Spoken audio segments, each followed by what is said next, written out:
little bit.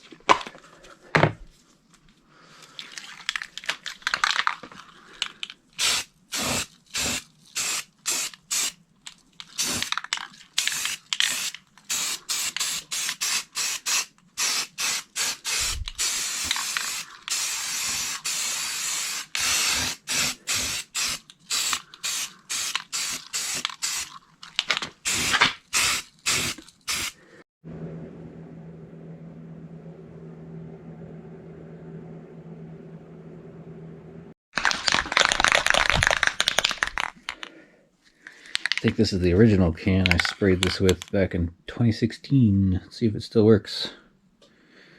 Sunburst yellow. We'll see.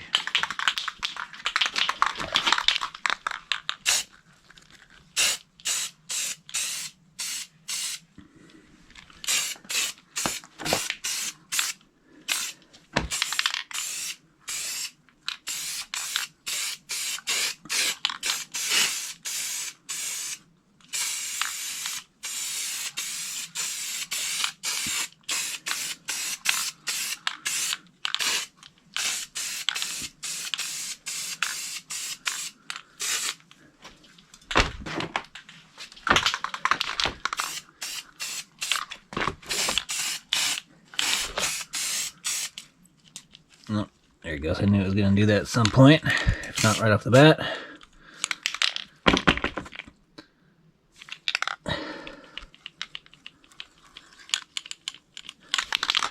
Surprised it worked at all.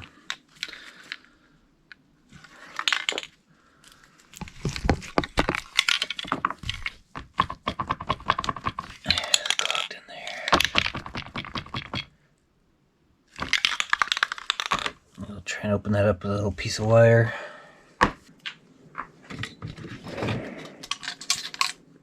Mouse trap there.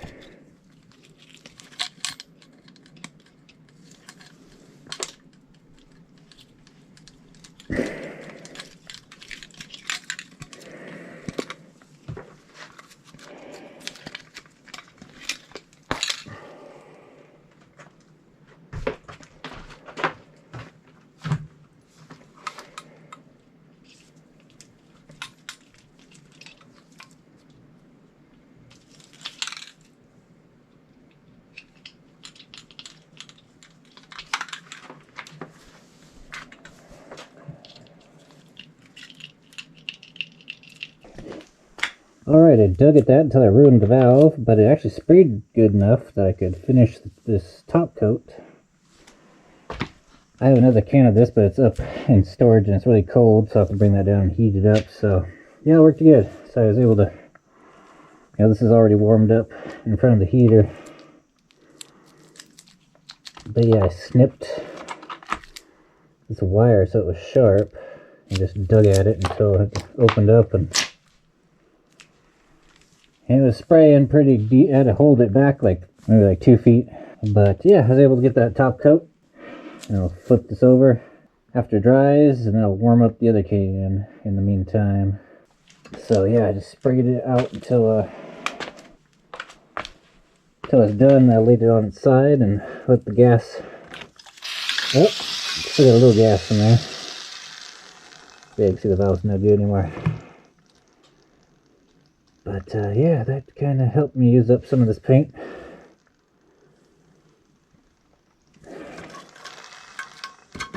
Kind of want the rest of that pressure to get out of there.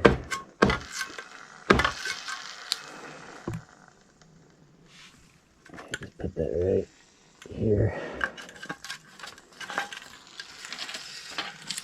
There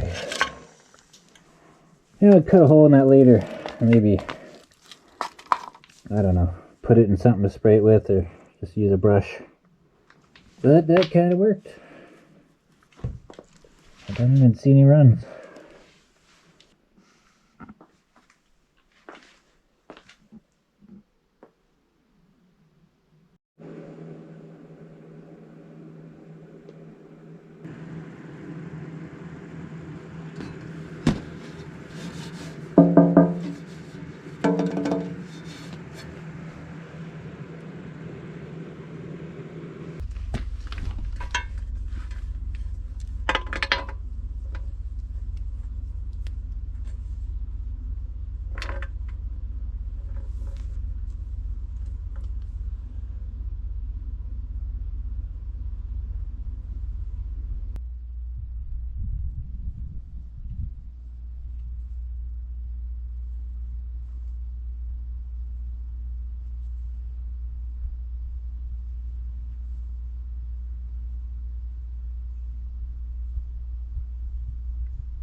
Get these coated real good with anti-seize since things like to corrode here.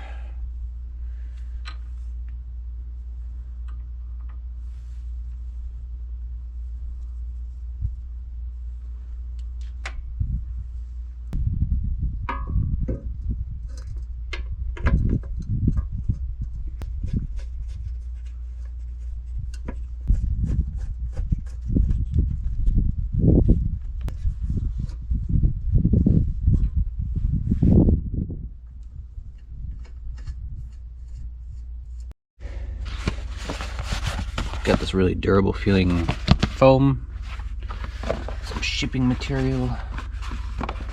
Just so happens to be the size I need. Try to protect this tree a little bit. Actually, if I could trim off the edge here, but yeah, I'll just leave it like that. Just like neoprene, maybe? Not sure what that's called, but it's really durable.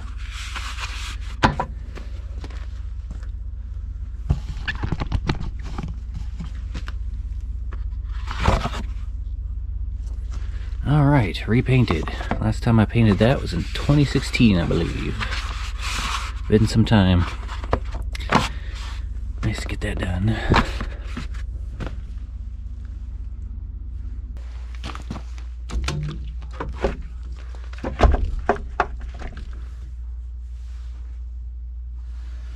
Gotta remember to tighten these down.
Put some nuts on these as soon as I find some. Okay, positives, negatives, negative. Got the starter motor, alternator. Let's freshen up the battery a little bit. It's been sitting a while and it's an old one. 2010, still going though.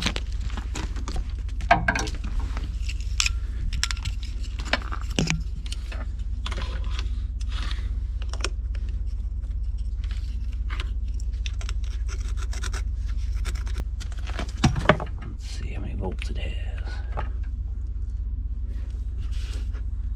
12.4, not too bad.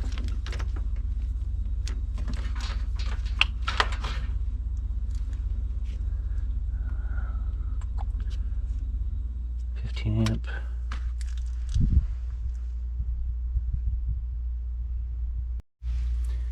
Got a strap on there. Come up with something a little better later on, but that'll work for now.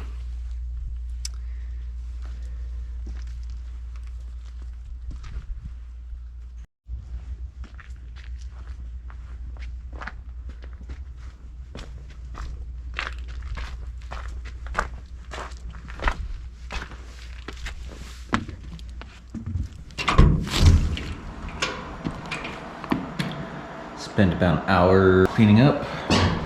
Looks so much better.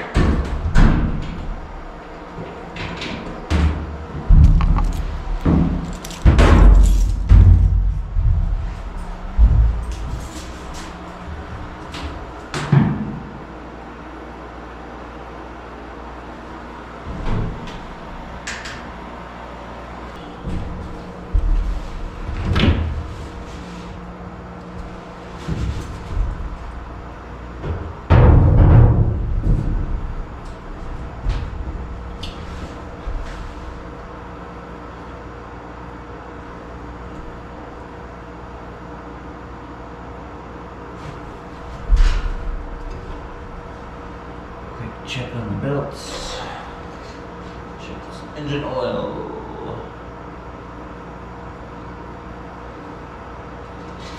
Good. Needs to be changed.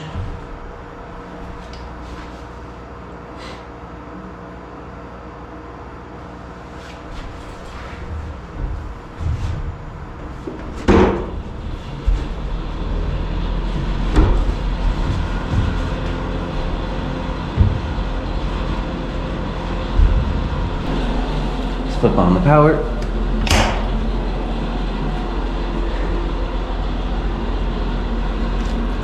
Key on. Sounds like the compressor works, that's good.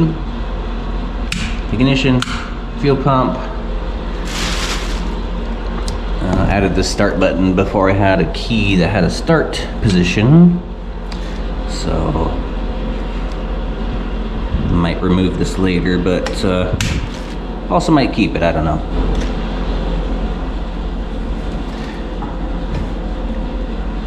Try just tapping the throttle. Once in a blue moon, this will start without the choke. So let's just try it.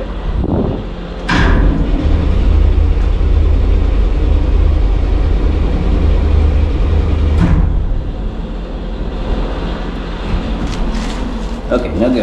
Use the choke.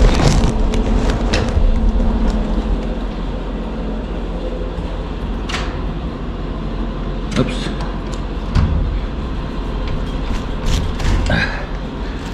Sticky door gasket.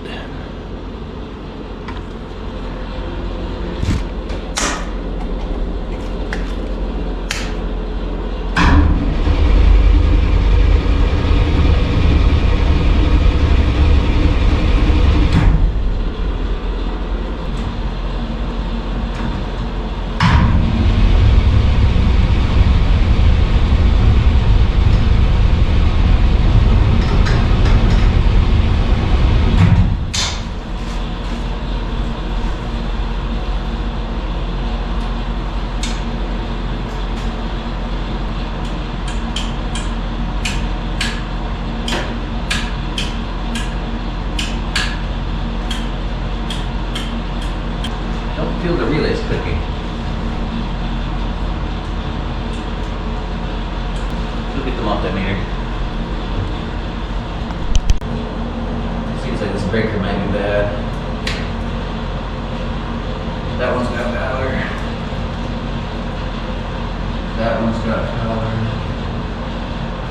And that one's got power. This does not have power.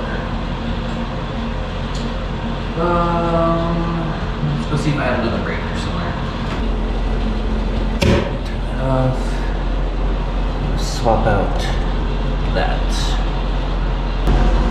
Alright, here's a 30 amp.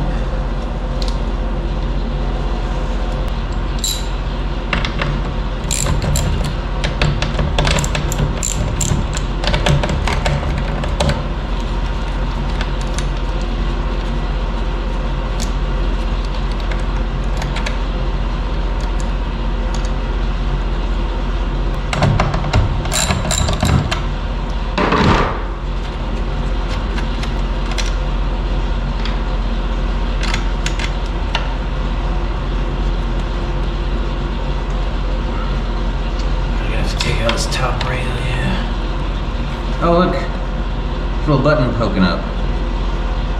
These I didn't know these were resettable. I thought they were automatically resettable. But they automatically reset themselves. Well, I guess I just did all that for nothing.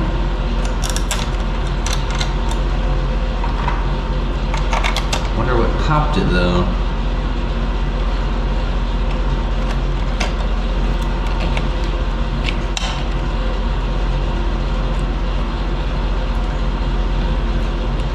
Looks like these are manual reset, and that might be an automatic one because there's no button. So this could be undersized, though there's not a huge load going to it. It's just a starter solenoid and a relay that activates it.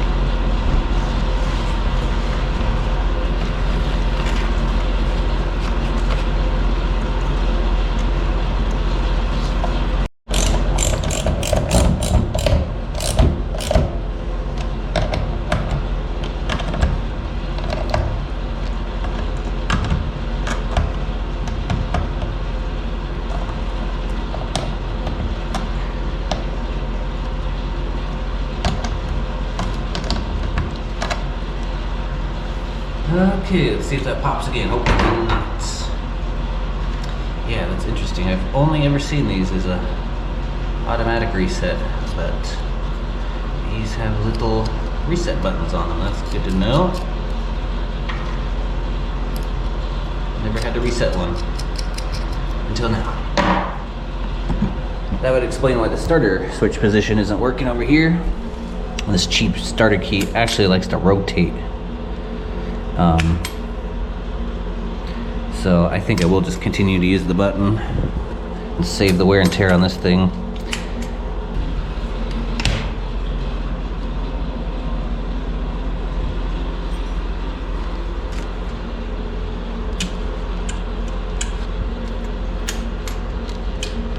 Now I hear the relay clicking.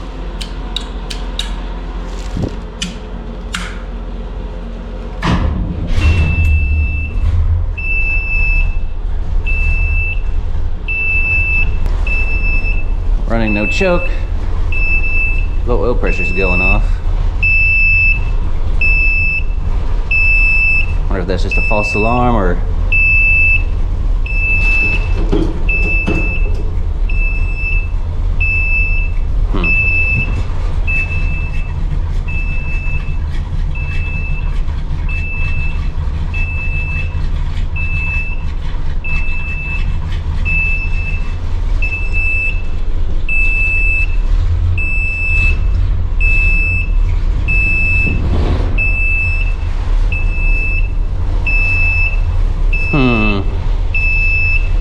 Not sure whether to take this seriously or not right now. There's no issues with oil pressure beforehand. Oh, she's running. The alarms are making me nervous though.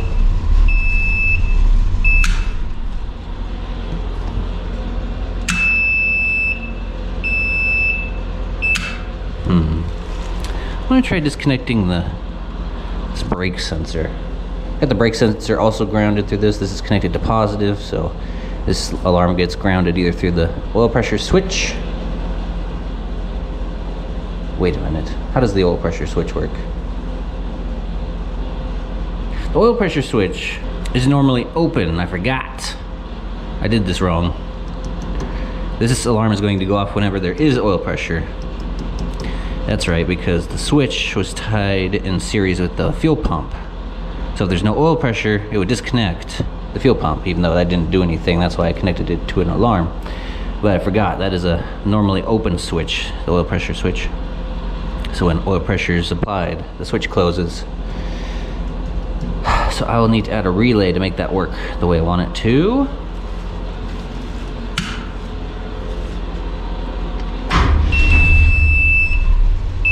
So that's telling me that there's oil pressure.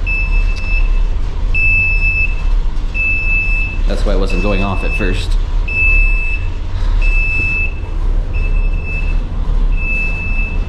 Well, she starts right up.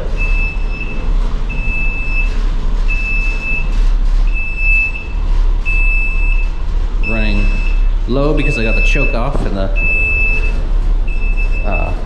what do you call that? High throttle position.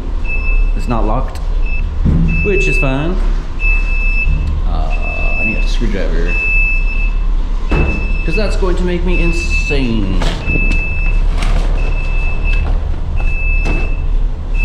So I'll need one more relay. Where are my tools? Must have brought them inside.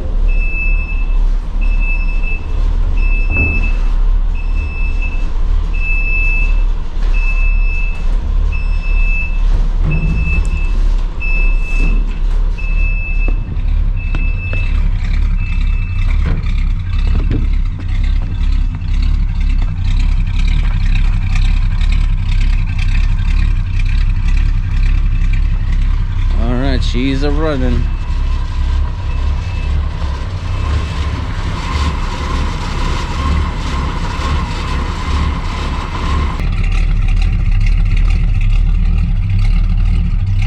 Just some water.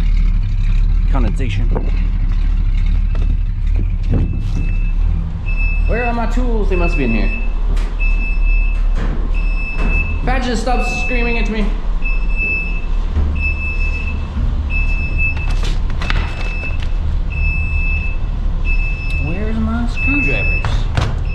strippers.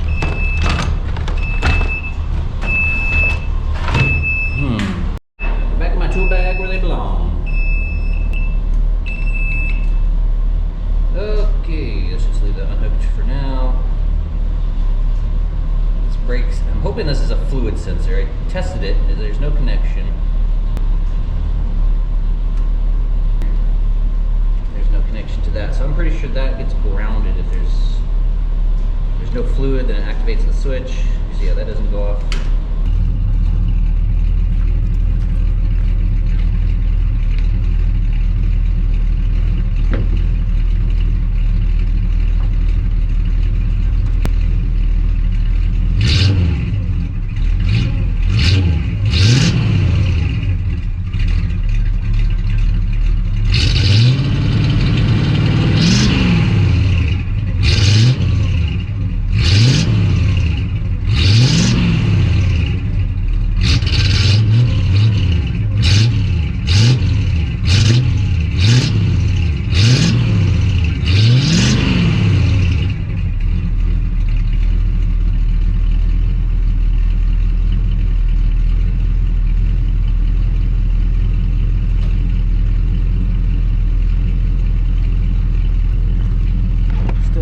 Hesitation when cold, but that's okay. That goes away when it warms up. I also read that that's a classic sign of a need for a rebuild kit on that Q-Jet, so I'll probably look into getting a rebuild kit for that carburetor later. Smoke also usually clears up when engine gets hot.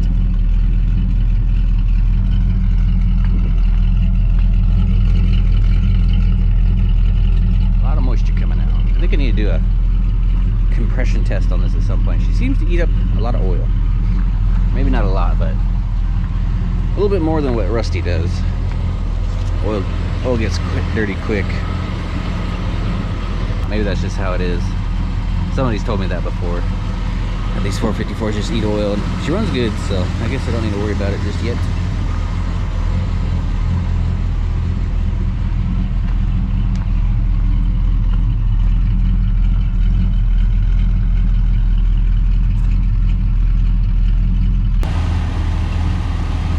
Runs smoother than Rusty. Rusty's got a bit of a misfire.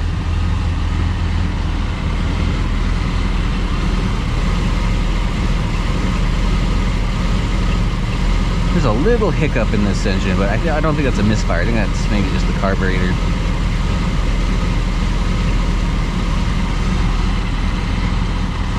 Yeah, I'll definitely put that rebuild kit on the list, but I could do that. I could do that later. She runs and drives.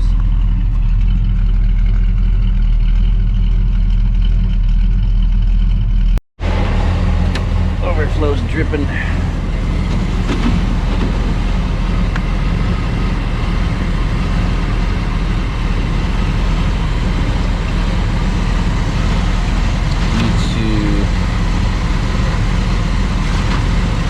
Give me one of these soon.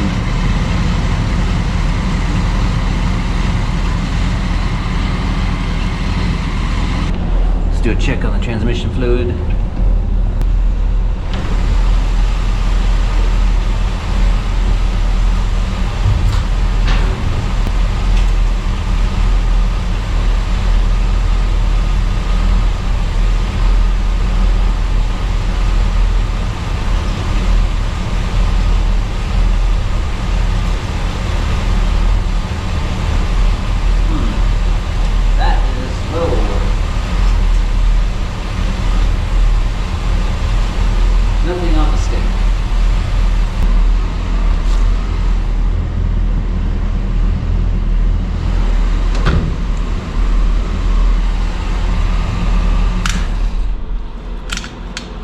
Get some transmission fluid in there.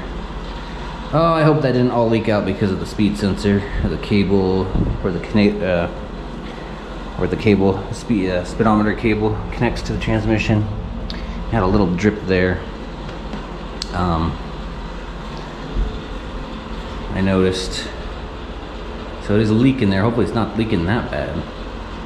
Tiny bit on there. And I did lose some when I did the transmission cooler. I guess that could be it. I'm gonna have to keep an eye on that leak though. That might be something I need to address soon.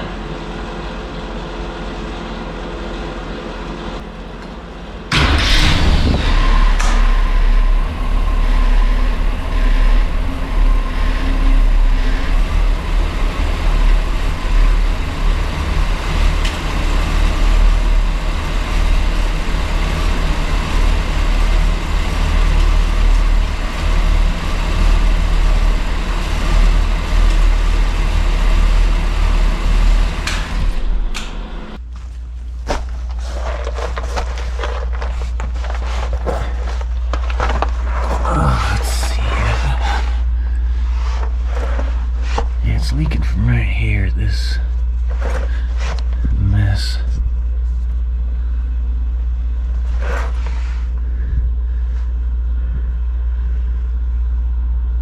Wish I could take off the electronic sensor and just put the cable on, but it doesn't just go straight on there. It's a little different attachment. But that's where it was leaking from where I saw it. Didn't think it was that bad of a leak though, and it's nothing on the ground.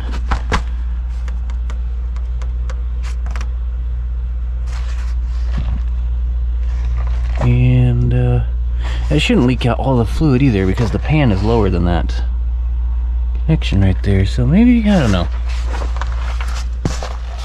Let's just fill it up. Yeah, I'm gonna say I put about 3 quarts in this after this bottle is empty. In there. It's showing up on the stick when it's not running. So let's see, I put the rest of this in there. See where that gets me.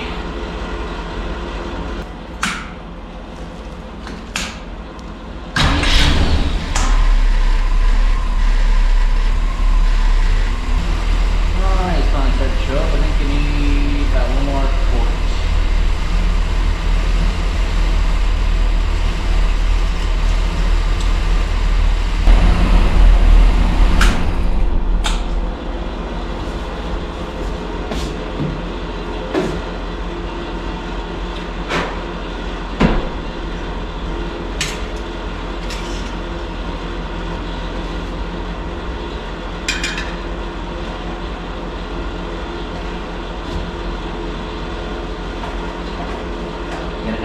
Fresh fuel too. I've got a 5-gallon can over there waiting for patches. It's probably why it's so smoky and smelling weird. Old gas, and I got a bunch of additives in there.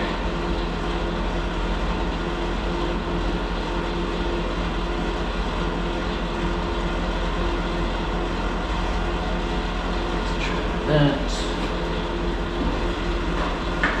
Well, not a bunch of additives, but one additive, and I get a bunch of it. It's that stable stuff for storing gasoline.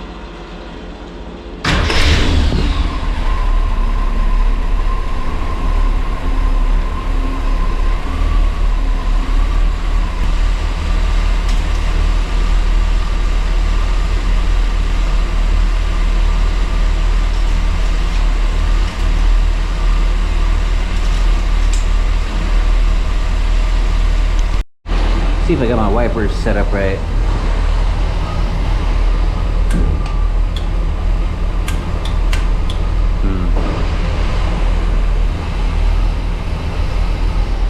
Kind of seems like they got stuck. Or did we blow a fuse? Let's see. I'm pretty sure black. Pretty sure that's wired up right. I couldn't find anything online to make sure that this is negative, but I think it is.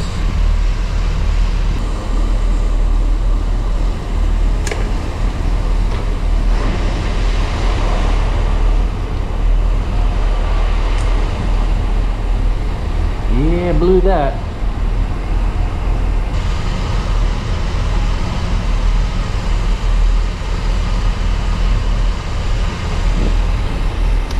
that later.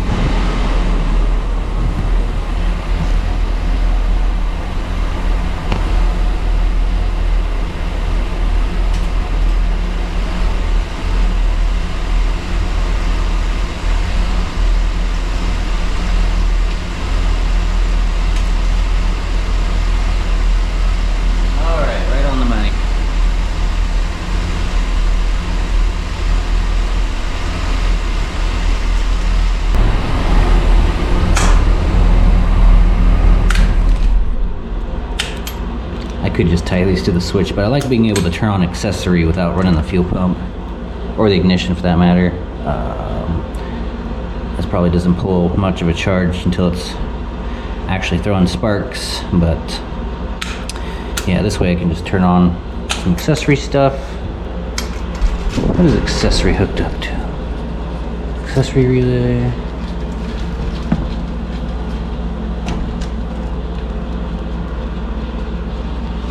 That just keyed.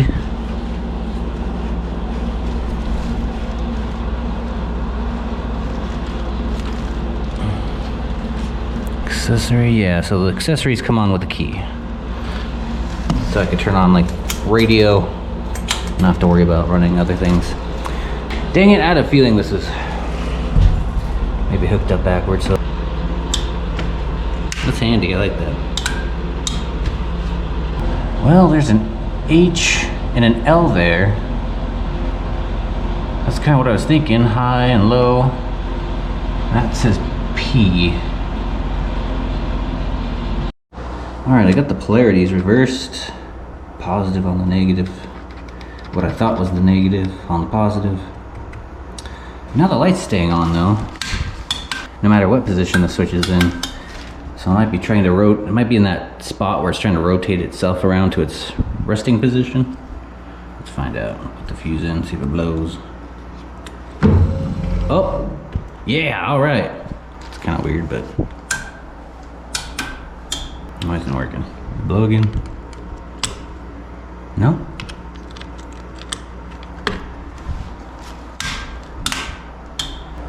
Alright, 2 more blown fuses later, and I think I'm kind of figuring it out. This was just running without any connection to ground. So this must be just grounded as it is through the its chassis. So this must be this is shorting out when it gets to a certain point.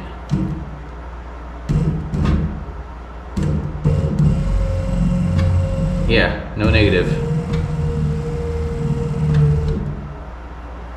So, what the heck is P for?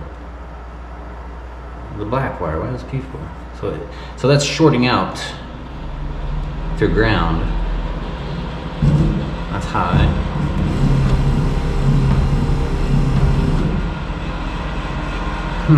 This is very strange.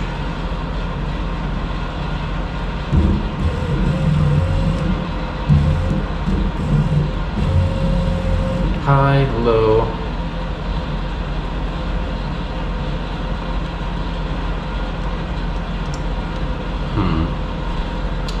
Isn't one of these was causing it to come to a resting position, but I don't get it. I don't understand. Ground? No, because that's high. That's low. What the heck is this? This was grounded. So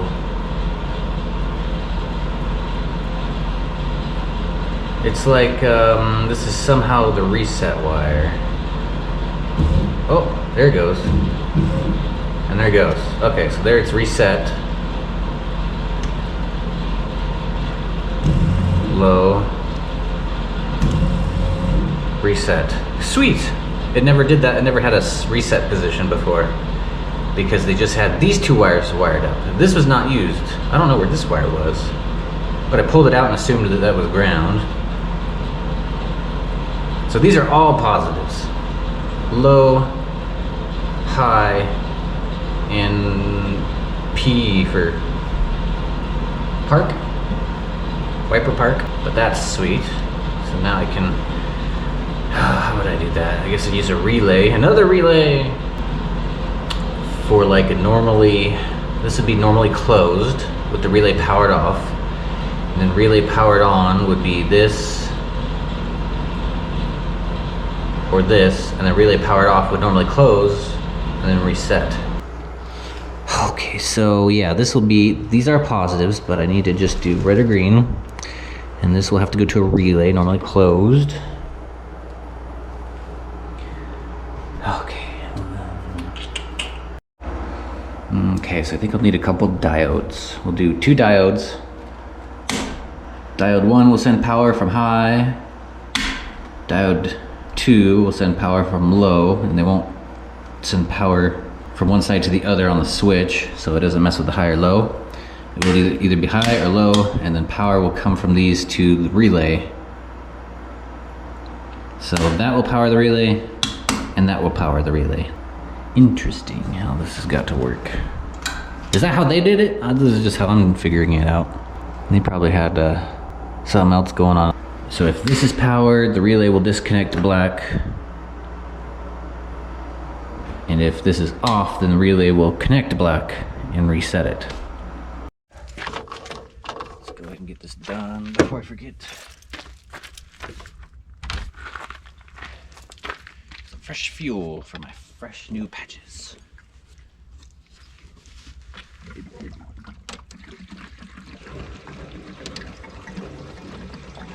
It's a couple months old fuel. Better than what's in there.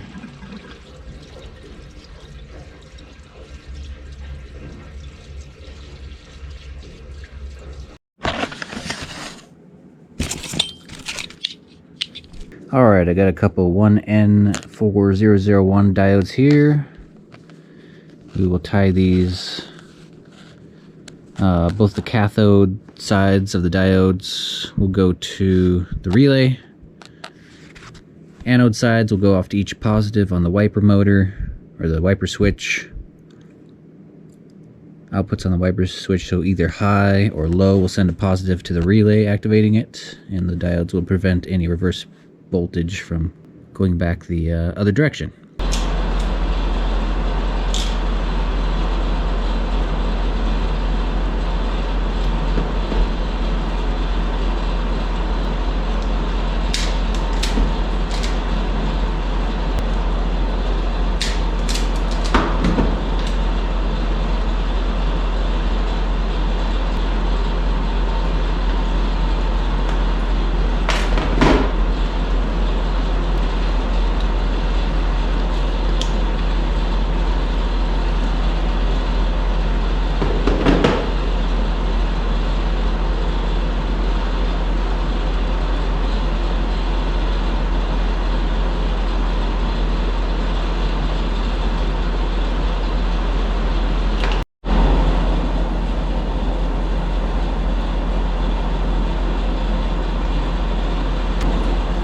Probably wasn't necessary, but I went ahead and soldered these just in case the diode wanted to slip out of there. But that was a pretty good crimp on that, so it might not have been necessary.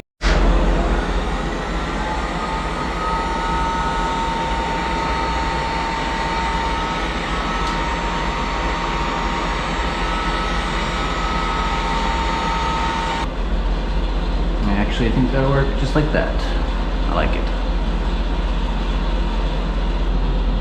Alright, we got both the anode sides of the diodes connected to either side of the switch for either low or high power for the motor. Also got a positive connection over here off the switch, which just runs down to the fuse. Positive runs up to the common side on the relay here. And then for that black wire that sets the wipers into position, that's connected to the normally closed position. So whenever this switch is off, this switch is on, making that park the wipers. And then when this switch is in either high or low position, that's going to power the relay and disconnect it disconnect that and send power to either the high or low wires. But anyway, let's give it a test. Make sure it works.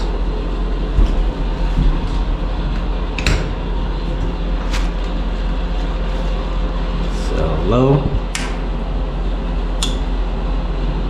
Oh, there's no fuse. Need a 10 amp fuse. Alright, I went and grabbed some 10 amps out of my stash. Grab that one. Yeah, that's one of the ones I blew. Let's not put that back into the containers.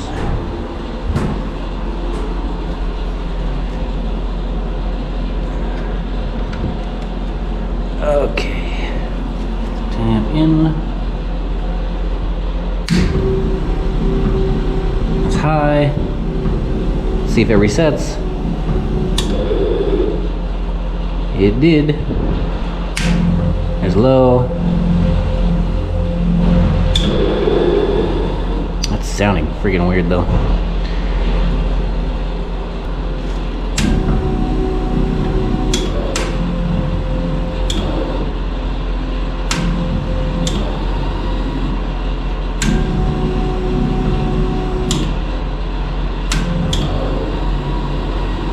Why does this sound like that?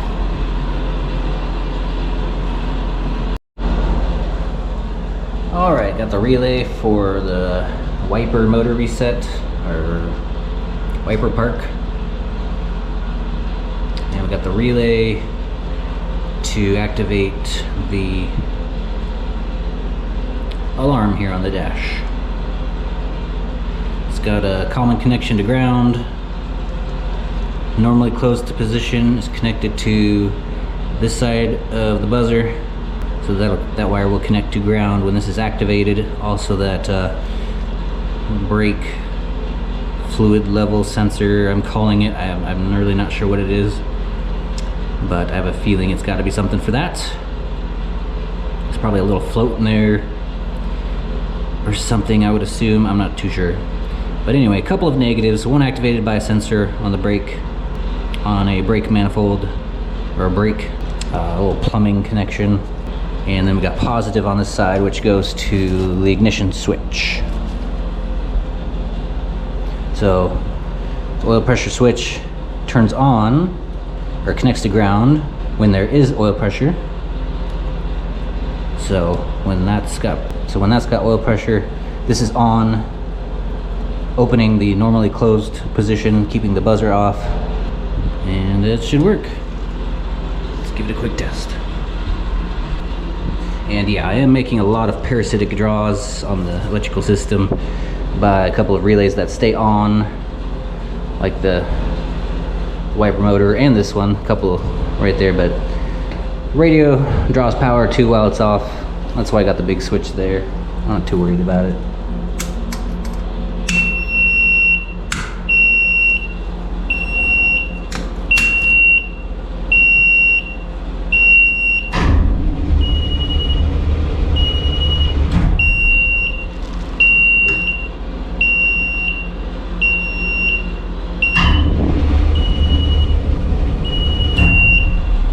Looks like it needs a little choke.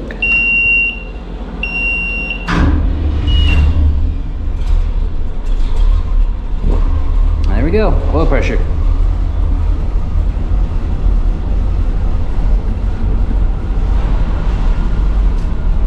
Awesome. So if I ever lose oil pressure, that's gonna start screaming at me, as well as brake fluid level if that drops too low. Assuming. I can't imagine what else that would be.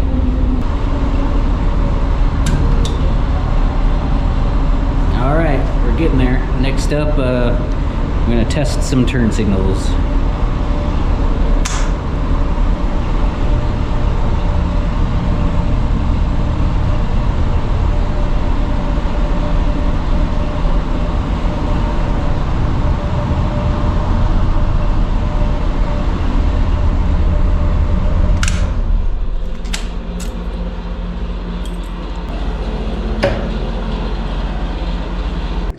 Picked up a connector for the coolant sensor, temperature sensor.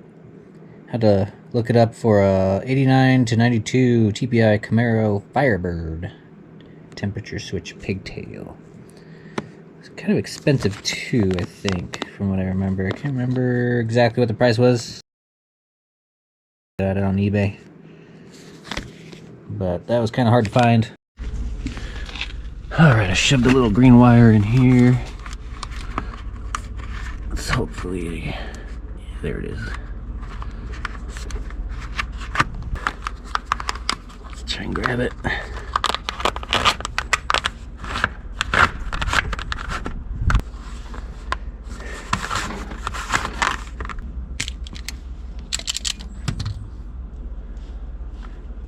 Got the pigtail.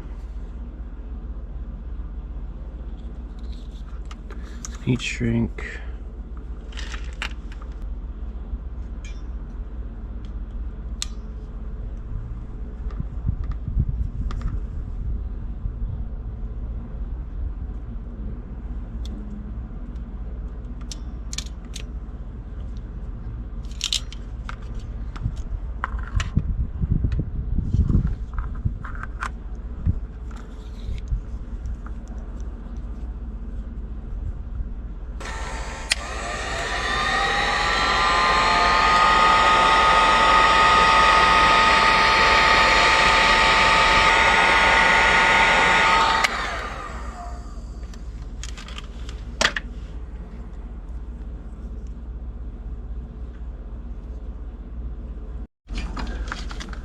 Right with the bundle.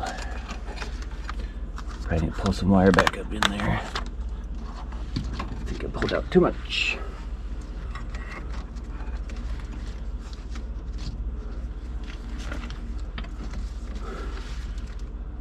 That'll work. Actually, no, that won't. This is too much. About 8 inches too much.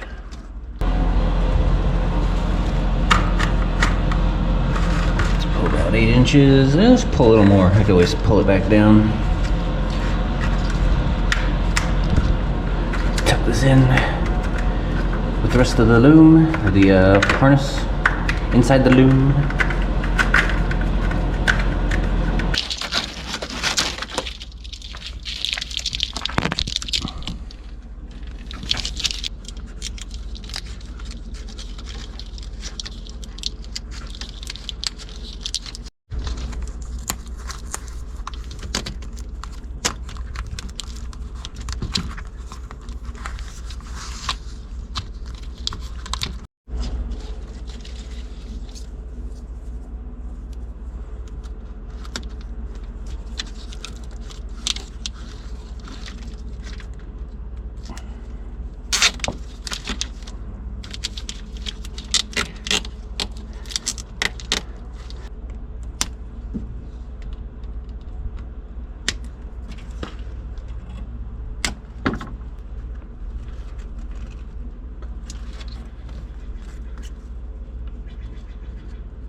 All right, last wire for the gauge pod. So let's test some turn signals, hazards, brake lights, headlights. Let's check all those connections.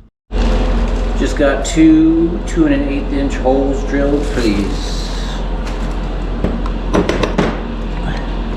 temperature gauges. One for the transmission, one for the coolant. Just gonna do a test fit. I'm not going to install them just yet. I think I want to go ahead and get this painted. before doing that. Get the connections made though.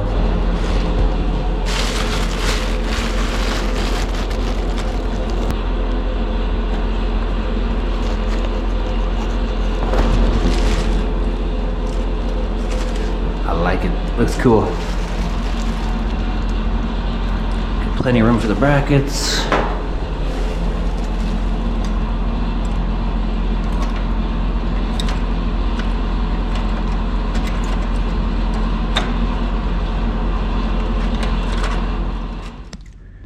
Getting some lights set up here for a turn signal test, and I just realized I put left and right turn signals on both sides of this wiring harness. Oops, that was a waste of wire. Oh well. Yeah, I got left turn and right turn on both sides.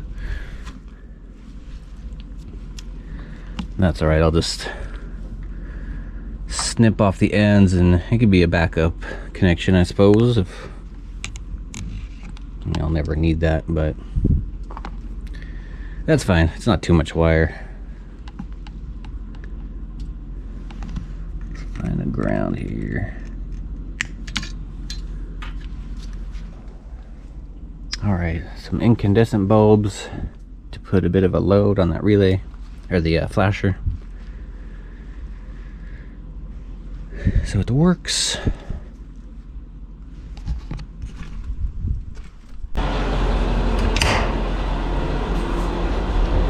Also connected up the park lights. Alright, park lights are on.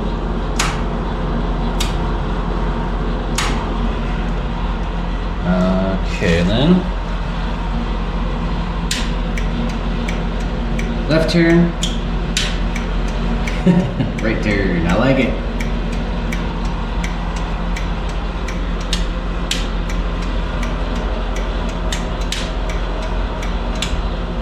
A little weird doing that by a switch, but I love it. This is great. I knew it would work, but it's just really cool to see that. Alright, let's try hazards. Hazards work.